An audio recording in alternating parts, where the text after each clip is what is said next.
bawa pedang semua, wajib itu. Wajib ya.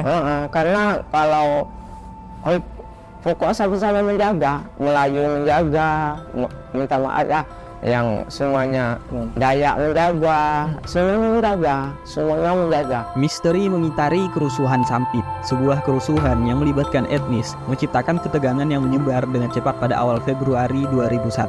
Kota Sampit, Kalimantan Tengah menjadi epicentrum gelombang kekerasan yang kemudian merambat ke seluruh provinsi, termasuk Palangkaraya. Pertikaian ini melibatkan suku Dayak asli dan warga migran Madura yang telah menduduki 21% populasi Kalimantan Tengah. Persoalan ekonomi menjadi akar dari ketidakpuasan warga Kalimantan Tengah yang harus menerima perlakuan tak adil dari penduduk Madura. Saat ketegangan semakin memuncak, perselisihan antara orang Madura dan orang Dayak terus merayap di seluruh Kalimantan Tengah. Kerusuhan antar etnis yang terjadi diperkirakan telah menewaskan 500 orang dan memaksa 80.000 orang lainnya meninggalkan rumah mereka mencari tempat perlindungan yang aman. Sebuah laporan dari orang-orang setempat yang mengungkap adanya dugaan komplotan orang Madura yang baru tiba mengembara di sekitar Sampit sambil menyebut ancaman terhadap orang Dayak. Suara mereka memecah di keheningan. Matilah orang Dayak.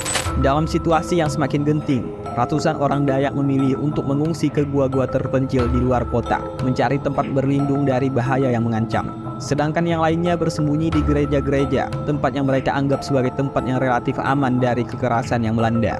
Ketika berita tersebut menyebar, ribuan orang Dayak membanjiri Kalimantan Sampit dipicu oleh hasrat dendam yang membara. 6 orang tewas dalam kekacauan yang meluas dengan cepat, merambah ke kota-kota dan kampung-kampung di sekitarnya, bahkan mencapai ibu kota provinsi Palangkaraya yang terletak 220 km di sebelah timur. Insiden ini menjadi salah satu yang paling mengerikan, di mana 118 orang Madura yang sedang dalam perjalanan ke Sampit di Kampung Prenggean terbunuh oleh orang Dayak pada tanggal 25 Februari. Ketegangan agak mereda pada tanggal 2 Maret, memungkinkan kunjungan singkat Wakil Presiden Megawati selama 30 menit ke pengungsi di Sampit, yang kemudian diikuti oleh kunjungan singkat Presiden Wahid. Namun ketenangan yang tercapai hanya sementara, karena sebagian besar pendatang Madura telah bersembunyi atau mengungsi ke Banjarmasin, ibu kota provinsi tetangga, atau telah dievakuasi ke Jawa. Kerusuhan berlanjut setelah kunjungan Presiden Wahid. Pada tanggal 22 Maret, 6 demonstran Dayak ditembak mati oleh polisi, memicu kerusuhan baru. 17 orang dilaporkan tewas dan banyak rumah dan harta benda di Kabupaten Kuala Kapuas hancur berantakan oleh para perusuh yang mayoritas adalah orang Madura. Mereka meminta perlindungan polisi, namun polisi juga mendapat perintah untuk menembak langsung terhadap para perusuh. Pada bulan April hingga Mei, kerusuhan kembali pecah. Kali ini terjadi di kota Waringin Barat. Menurut polisi setempat, kekacauan dimulai ketika sekitar 400 orang tiba menggunakan truk dari arah Sampit, berhasil menerobos pasukan polisi yang mencoba mencegah mereka memasuki kota. Mereka mulai menghancurkan rumah-rumah orang Madura dan memicu gelombang pengungsi yang lebih besar kembali ke Sampit. Orang-orang Dayak pun terlibat bentrokan dengan polisi pada tanggal 10 April ketika para pengunjuk rasa yang marah memprotes penahanan dan penembakan orang Dayak, menuntut agar semua polisi mundur dari kota. Kelompok hak asasi manusia secara tegas mengkritik kelambatan dan ketidakefektifan tanggapan dari pihak kepolisian dalam menangani kerusuhan, serta menentang anjuran yang didukung oleh beberapa pejabat di Kalimantan terkait evakuasi penduduk Madura. Sebagian pengungsi menolak untuk meninggalkan Kalimantan dengan alasan bahwa mereka tidak memiliki saudara di Madura dan Jawa Timur. Dalam sebuah pernyataan bersama yang dikeluarkan pada tanggal 1 Maret, 9 LSM nasional mengkritik kurangnya perhatian dari pemerintah dalam menyediakan kapal untuk mengevakuasi para pengungsi. Mereka juga memperingatkan bahwa tindakan tersebut dapat menyebarkan benih-benih kerusuhan di seluruh Nusantara. Beberapa upaya dilakukan untuk membawa pihak-pihak yang bertikai ke meja perundingan dan mengurangi ketegangan. Pertemuan antara pemimpin Dayak dan Madura di Jakarta pada tanggal 22 Maret mencapai kesepakatan bahwa saat itu masih terlalu cepat untuk mempertimbangkan kemungkinan pengembalian orang-orang Madura ke rumah mereka di Kalimantan. Pada akhir Maret, seorang orang Dayak diangkat menjadi kepala kepolisian daerah Kalimantan Tengah, dan dia mengumumkan pembayaran denda adat dan upacara 3 hari untuk menyelesaikan kasus penembakan polisi terhadap orang Dayak yang menewaskan 4 orang. LSM dan kelompok mahasiswa juga mengadakan pertemuan dan mengeluarkan pernyataan yang mendesak untuk mengakhiri kekerasan dan menyerukan penyelesaian konflik melalui dialog. Rencana selanjutnya termasuk Kongres Kalimantan dan Kongres Dayak di wilayah tetangga, seperti Kalimantan Timur dan Barat, serta adanya inisiatif untuk mencegah maraknya kerusuhan etnis di sana. Upaya tersebut diharapkan dapat mengatasi situasi yang mencekam dan memulihkan keharmonisan di wilayah tersebut. Penduduk Madura telah tiba di Kalimantan sejak tahun 1930 melalui program pemerintah Belanda.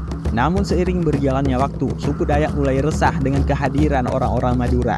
Hal ini disebabkan oleh aturan hukum yang memungkinkan warga Madura untuk mendapatkan keuntungan dari industri komersial di provinsi tersebut, seperti perkayuan, penambangan, dan perkebunan.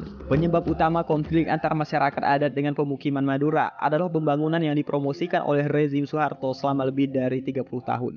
Sumber daya alam termasuk hutan dan tambang di Kalimantan diberikan kepada elit bisnis yang berkuasa. Masyarakat adat secara sistematis ditolak hak-haknya atas tanah dan sumber daya alam. Mereka tidak memiliki jalan untuk menempuh langkah-langkah hukum dan mempertahankan hak-hak mereka. Karena berdasarkan Undang-Undang Indonesia, hutan dianggap sebagai milik negara. Hutan tropis diubah menjadi kayu lapis dan kayu untuk diekspor atas nama pembangunan yang menguntungkan perusahaan-perusahaan kayu raksasa. Ada juga perusahaan perkebunan, perbankan, dan perumahan yang menjadi konglomerat raksasa, di mana kekayaan alam Kalimantan mengalir ke tangan keluarga penguasa dan rekan bisnis mereka. Dengan demikian, konflik antar masyarakat adat Dayak dan pemukiman Madura tidak hanya dipicu oleh faktor etnisitas semata, tetapi juga ketidakadilan dalam penguasaan sumber daya alam dan ketimpangan ekonomi yang mendalam. Hal ini menyebabkan ketegangan yang meningkat antara dua kelompok tersebut di Kalimantan. Sejak ambruknya perekonomian Asia, jatuhnya rezim Soeharto, dan terpilihnya pemerintahan demokratis yang baru, banyak perubahan terjadi di Indonesia. Namun model ekonomi yang mengarah pada eksploitasi sumber daya alam secara berlebihan masih tetap diterapkan. Undang-undang otonomi regional yang baru menuntut setiap wilayah untuk mendapatkan pendapatan yang cukup dari sumber daya alam yang berada di bawah kendali mereka, untuk membiayai layanan publik, mendukung birokrasi, dan memberikan keuntungan kepada elit setempat, serta mengirimkan sebagian keuntungan ke Jakarta. Komunitas internasional mendukung proses ini. Paket penyelamatan ekonomi IMF mendorong ekspor kayu, tambang, dan hasil-hasil seperti minyak kelapa sawit untuk menjaga keseimbangan ekonomi Indonesia. Sementara itu, Bank Dunia mendanai program transmigrasi pemerintah Indonesia selama bertahun-tahun, dan Bank Pembangunan Asia mendukung sistem tanaman industri yang bergantung pada pekerja transmigran. Menurut data dunia, selama tahun 1980 hingga 1985, setidaknya ada 100.980 transmigran yang didukung oleh pemerintah yang menetap di Kalimantan Tengah. Jumlah ini mencerminkan 60% dari pertumbuhan penduduk di wilayah tersebut. Program transmigrasi ke Kalimantan Tengah terpusat pada proyek raksasa yang bertujuan mengubah 1 juta hektar lahan gambut menjadi lahan pertanian padi. Akibatnya suku Dayak yang beraneka ragam menjadi korban dari perubahan besar ini. Selama dekade terakhir, gaya hidup tradisional mereka hampir punah dalam setengah generasi di banyak tempat. Sebagian besar masyarakat Dayak tidak lagi hidup dari perkebunan dan penambangan kayu skala kecil, karena banyak perusahaan kayu yang menebang pohon-pohon bernilai tinggi. Perubahan ini telah berdampak besar terhadap masyarakat Dayak dan gaya hidup tradisional mereka, yang telah tersapu oleh arus perubahan ekonomi dan industri di Kalimantan Tengah.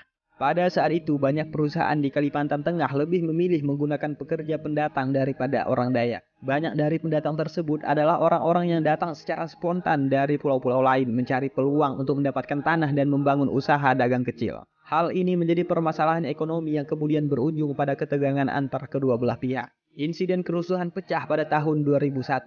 Kerusuhan tersebut dimulai dengan serangan terhadap 2 orang Dayak yang menurut rumor dilakukan oleh warga Madura yang memusnahkan rumah-rumah orang Dayak. Tak lama kemudian orang-orang Dayak mulai membalas dendam dengan memusnahkan rumah-rumah orang Madura. Menurut Profesor Yusuf dari Asosiasi Masyarakat Dayak, pembantaian dilakukan oleh suku Dayak semata-mata untuk mempertahankan diri setelah beberapa warga Dayak diserang. Kerusuhan antara suku Dayak dan Madura semakin diperparah oleh perbedaan kebiasaan dan nilai-nilai antar keduanya. Misalnya kebiasaan orang Madura yang membawa celurit kemana-mana membuat orang Dayak merasa tersinggung dan menganggap bahwa mereka siap untuk berkelahi, meskipun sebenarnya tidak demikian. Pemahaman ini membuat situasi semakin tegang. Kemudian terjadi perkelahian di sebuah tempat hiburan di desa pertambangan emas yang mengakibatkan kematian seorang etnis Dayak bernama Sandong akibat luka di lehernya. Kejadian ini kemudian memicu kemarahan keluarga dan kerabat Sandong. Konflik tersebut mencerminkan ketegangan sosial dan budaya antar suku Dayak dan pendatang Madura. Perbedaan kebiasaan, nilai-nilai, dan peristiwa kekerasan yang terjadi menyebabkan situasi semakin tegang dan memperparah konflik antar kedua belah pihak. 2 hari setelah peristiwa awal, sekitar 300 warga Dayak mendatangi lokasi kematian Sandong untuk mencari pelaku, tetapi mereka tidak berhasil menemukannya. Kemudian mereka melampiaskan kemarahan mereka dengan merusak properti, termasuk rumah, mobil, motor, dan tempat hiburan milik orang Madura. Pada bulan Februari 2001, suku Dayak berhasil menguasai kota Sampit. Selama konflik di Sampit, polisi menahan seorang pejabat lokal yang diduga menjadi dalang di balik kerusuhan tersebut. Pejabat tersebut diduga membayar 6 orang untuk menjadi provokator dalam konflik tersebut. Selama konflik di Sampit, setidaknya 100 orang warga Madura tewas akibat serangan oleh suku Dayak. Konflik di Sampit mereda setelah pemerintah meningkatkan keamanan, mengevakuasi warga, dan menangkap para provokator. Pada akhirnya perjanjian damai dicapai antara orang Madura dan orang Dayak. Untuk memperingati perdamaian tersebut dibangunlah sebuah tugu perdamaian di Sampit. Tentu saja harapan kita semua adalah agar konflik seperti ini tidak pernah terulang lagi di Indonesia. Konflik antar suku hanya akan menyebabkan penderitaan bagi banyak orang. Penting bagi kita untuk menjaga persatuan dan kesatuan Indonesia. Dan mari kita terus berupaya menjaga kedamaian dan toleransi di negara kita.